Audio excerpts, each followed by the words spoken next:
Okay, what's going on everyone? Doc here, and today I want to talk about Odin. So I have Odin here in the Content Creator Beta as part of the Content Creator Program.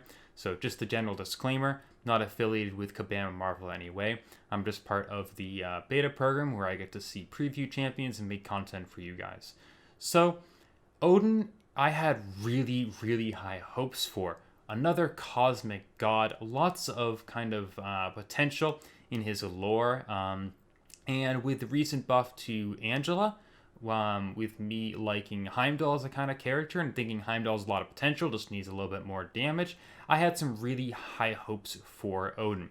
And I think I always record this bit at the end of actually recording all the gameplay and going audio over that as well. And I think in this video, I'm generally overly critical of Odin. I think he has some strong points, but he absolutely has his weaknesses as well. And sadly, damage is one of them. Now, his biggest bonus is his pre-fight abilities, which I'm actually going to talk about here, but I don't use them at all in the video. I'll explain why after I explain what they are. So his pre-fight are basically pre-fight buffs that he places, and the next teammate, excluding Odin, that enters the fight gains this buff that lasts for the entire quest. So there's 3 buffs: an aptitude, a protection, and a shock resist. So he can make a teammate 90% shock resistant, which with willpower is basically shock immune. Protection buffs makes it so they can't lose more than a certain percent of max health from a single hit. And an aptitude increased potency of fury, armor, and precisions. Now, one important thing to note, this is the 6-star. The 5-star does less. So the 5-star's aptitude is 13% instead of 6-star's 15. 5-star's protection prevents loss of more than 18 instead of 15, so the 15 is better there.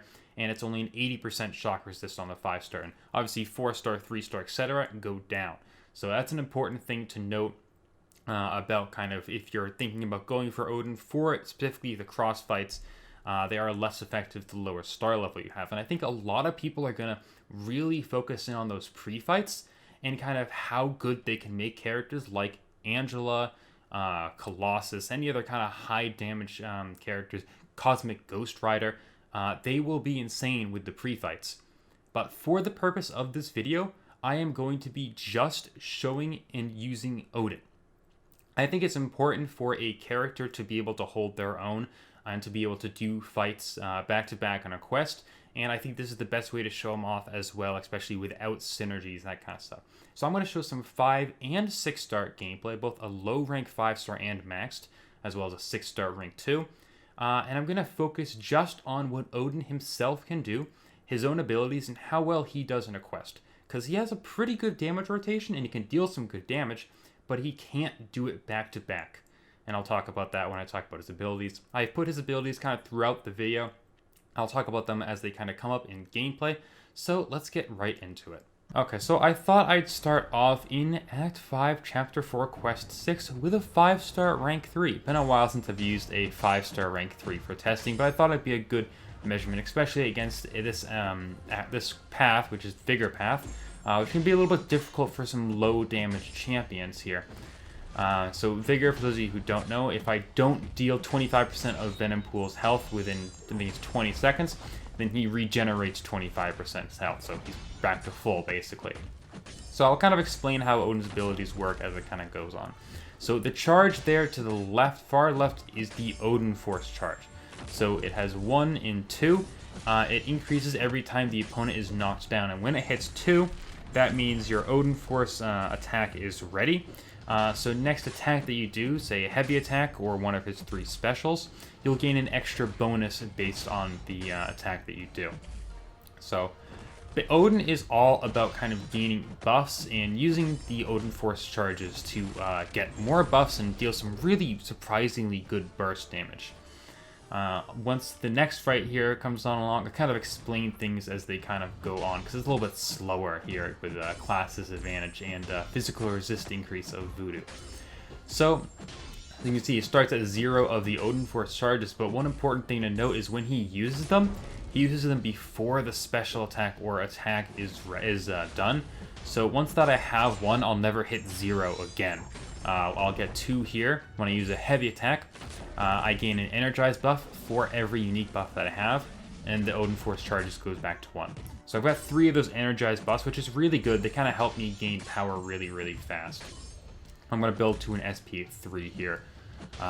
So Odin's buffs, they're all paused when you are within striking distance of the opponent. So there's not too much leeway there, but there is a little bit. His buffs also last for, I think it's like anywhere in the 7 to 10 second range, depending on what the buff is. The buff that he gains on a special 3, the extend buff, and that lasts for 15 seconds. So you do have a little bit of lead room, but it's still really easy to lose his buffs if you can't stay within striking distance because you're trying to bait out a special. Like here against Voodoo, I got pretty lucky there, he threw, but I'm about half gone on those energized buffs, and I'm a quarter done on that True Strike buff, so a couple more unlucky baits, and I'll lose them, and I have to throw another special 1 to get them back.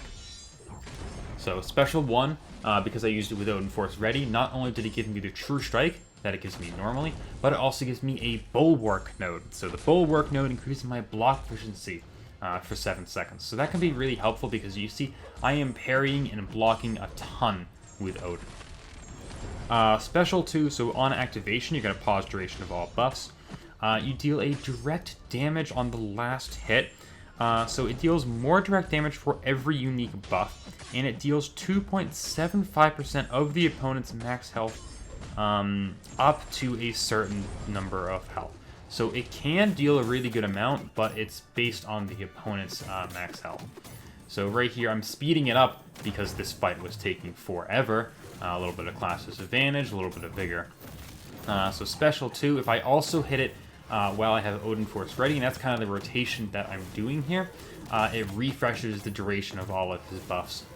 So you can see I'm staying within striking distance of Voodoo as best I can, dealing an extra 5k on that burst damage. Again, it's 5-star rank 3. That's pretty good for 5-star rank 3. And I'm just trying to chip him down. That extra physical resist really kind of made him a pain to deal with. So one thing that I haven't mentioned so far is his Odin Sleep. So Odin Sleep, at the start of his first fight as an attacker and every fight as a defender, you gain sleep effects, and the sleep gives you a fury and armor up. Now, one issue is that you need to get a sleep charge back by having a teammate take the fight. So against Voodoo, I didn't have my fury buff, so I wanted to see the difference that it can make. So I went back into the same quest, just had Colossus shred down the first 2 fights, and now I'll go back in with my Odin Sleep abilities charged up. I have that fury and armor up buff. So not having the fury and armor up buff hurts a lot. You saw the very first time when I fought Venompool, I had it, and it really made a difference.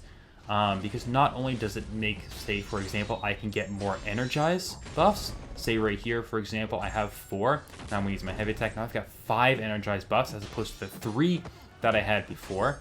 It's going to increase the amount of damage my special 2 can do because, again, it's more unique buffs. So I'm dealing a higher percent, I'm dealing more of the 2.75% of the opponent's health with every hit.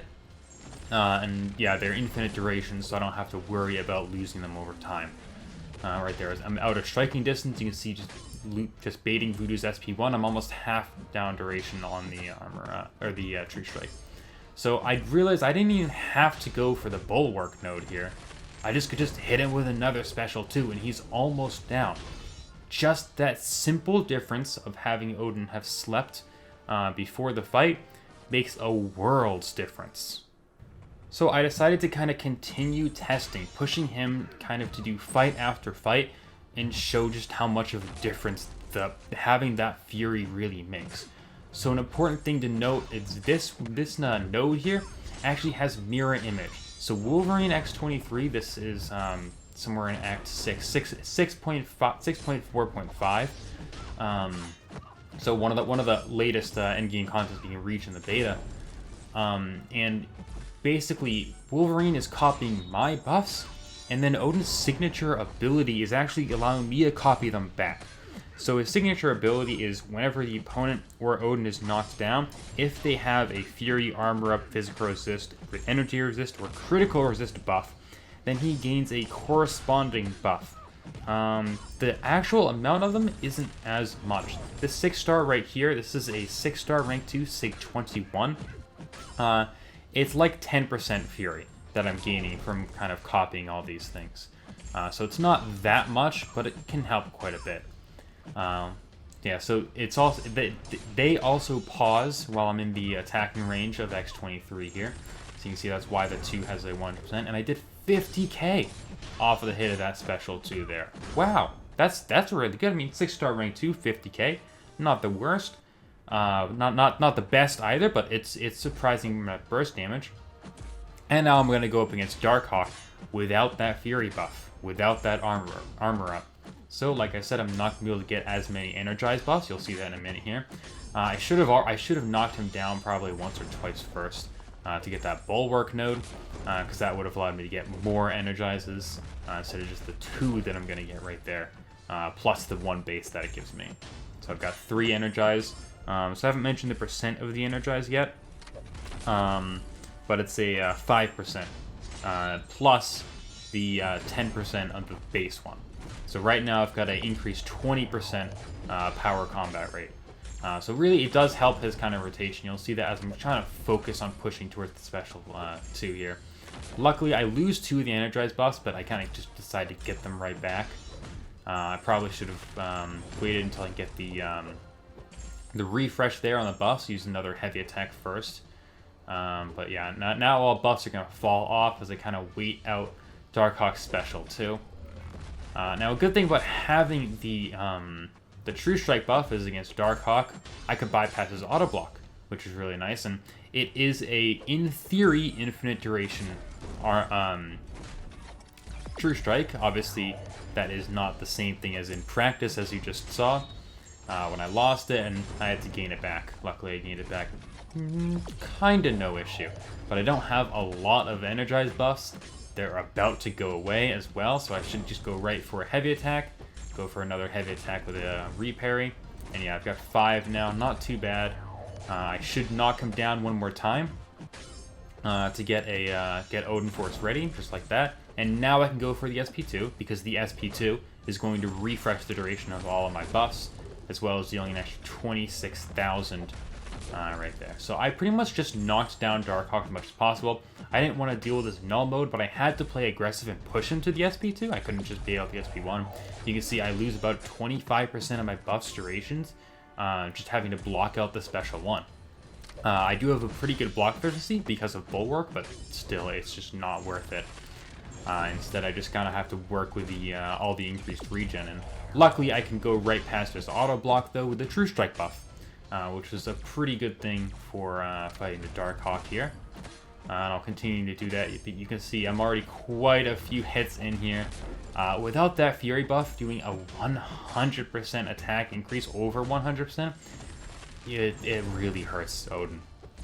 It's a little disappointing, I think, kind of how important the Odin Sleep effect is to him. I think it would be a lot stronger if he didn't need to sleep every other fight to get that Fury buff, because his damage is quite good without it. You saw in the X23 fight, it was pretty impressive.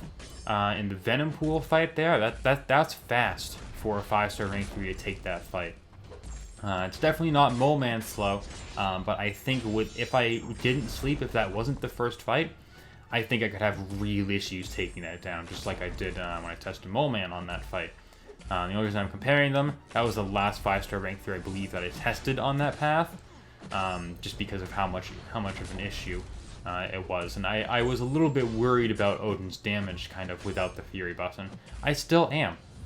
I think too much emphasis, in my opinion, was placed on Odin's crossfight abilities. They're good, being able to give a teammate shock resist, give them protection, give them aptitude. That's good, but really I don't think it's worth all the negative stuff Odin has. And I don't understand why they needed to put such a negative ability into Odin to make it so that he could only fight every other fight. Because even as it is with the Fury buff, he's not game-changing. He's good, but he's not game-changing. I would put him as like a better Heimdall with the Fury buff, and without it, he's just worse. Just straight up. There's no reason to use him over Angela. for example, because Angela also has auto block bypass. She doesn't have evade counter, but she also deals a lot more damage, and she becomes damaging debuff semi-immune. Basically, take no damage from them because they shrug off instantly, which is really, really good. But yeah, Odin doesn't have any major game-changing abilities of his own apart from the pre-fights. And I think that's what kind of disappoints me the most about this character, because I was really hoping that he would have some pretty good damage, deal with a lot of really good buffs, and you can see I've got a lot of good buffs right now. But if you add that Fury buff, if you add the extra armor up, I would be a lot happier with Odin. It's going to get the kill there, an extra 24,000 on the burst. Special 2 also being, Special 2 also being based on the damage, or the max health of the opponent, can kind of hurt him a little bit. I mean, it helps him in long form content when the opponent has a lot more health, but also I don't really see any major reason to have it like that. So now I brought back the 5-star rank 5 because I wanted to do something here. You can see I have no idea what the spacing is on the X-23's heavy attack to heavy counter, but I thought it would be interesting to bring in the 5-star and the 6-star and do the same couple fights that I just did in 6-5 in 6-4-5, and go back to back with the 5 and the 6-star, because it'll give me a good idea of kind of how he fights with Odin Sleep. Because with the 5 and 6, you basically have the other one sleeping while the other one is fighting. You can have 100% uptime on that Fury between the two Odins, and have a good amount of damage and a good amount of buffs, increasing the energized buffs that I have, and dealing a lot more damage here with the special too. 30,000 there, extra burst damage. And I don't even think I have every single buff. Like, yeah, I don't have the extend buff right now, which would have been a pretty good thing to get as well. One thing to note, I did try this out. Odin cannot give himself his pre-fights, even if you have 2 different star levels. I tried giving the 5-star, the 6-star pre-fights, and that didn't work. So I already showed the X-23 is basically the same thing, just with the 5-star, but now I've got the 6-star here and against this Darkhawk, but this time I have Odin Sleep. So it's going to be quite a bit of a better fight, just because I have more buffs, I can do more. So I activate the True Strike right away, so I can start to bypass his auto block.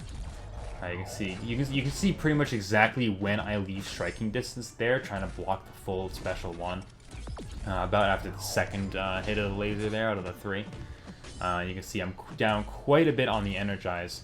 I should be landing a heavy attack. There we go, to get all 5 energized buffs.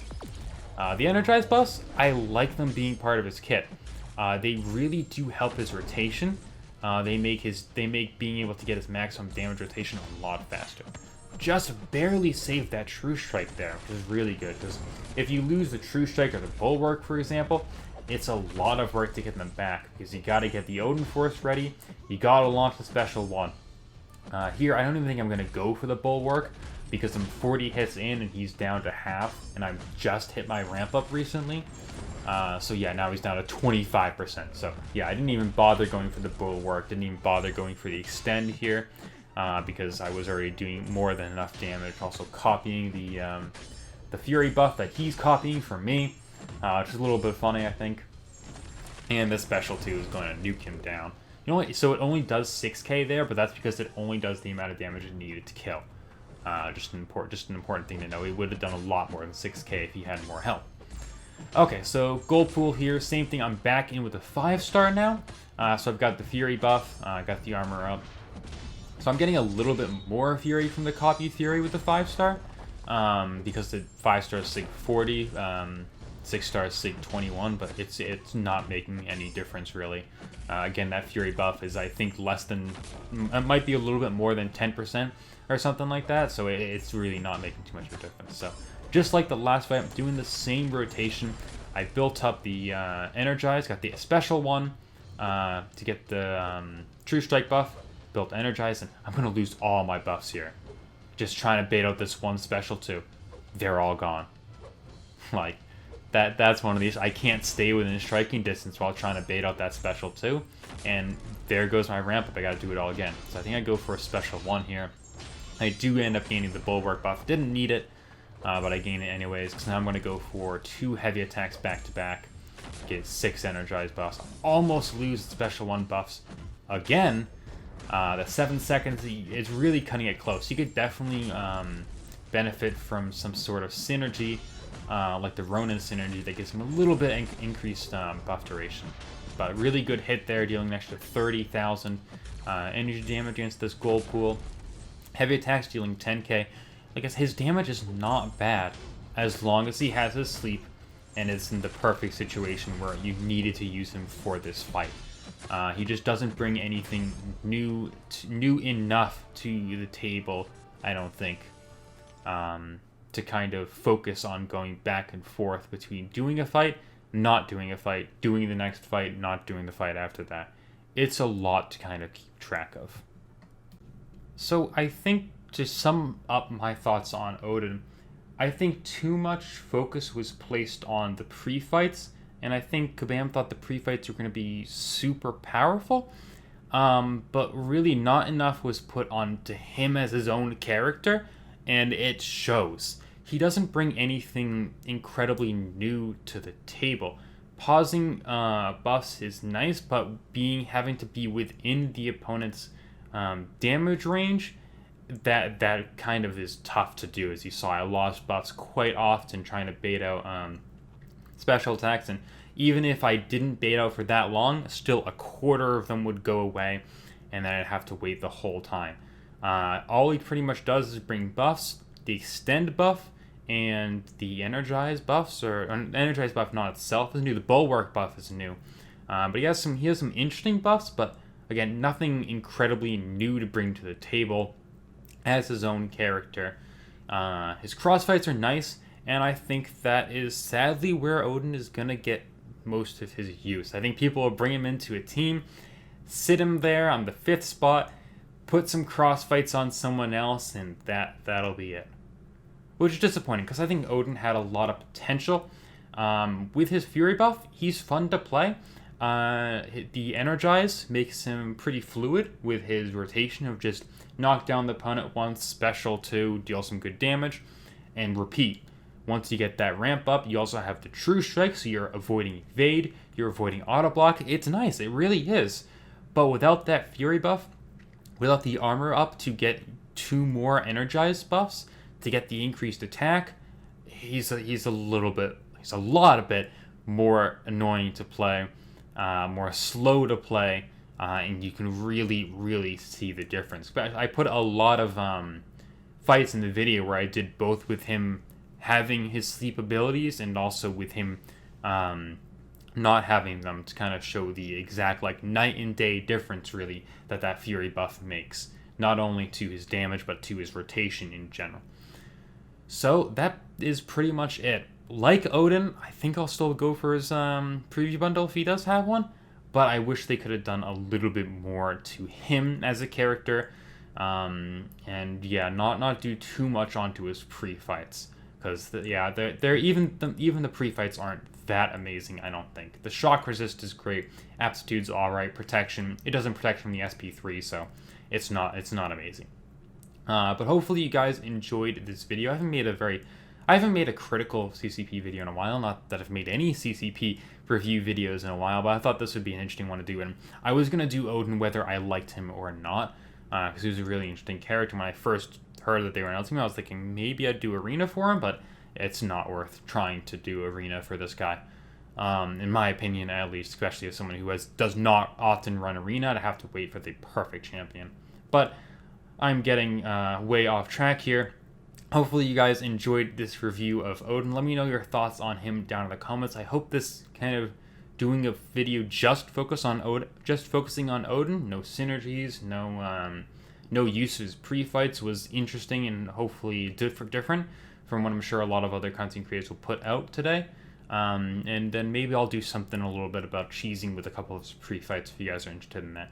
So let me know what you guys think about Odin and about some kind of other videos to make with him. Thank you guys for watching. Hope you have a good day, and I will see you all in the next video.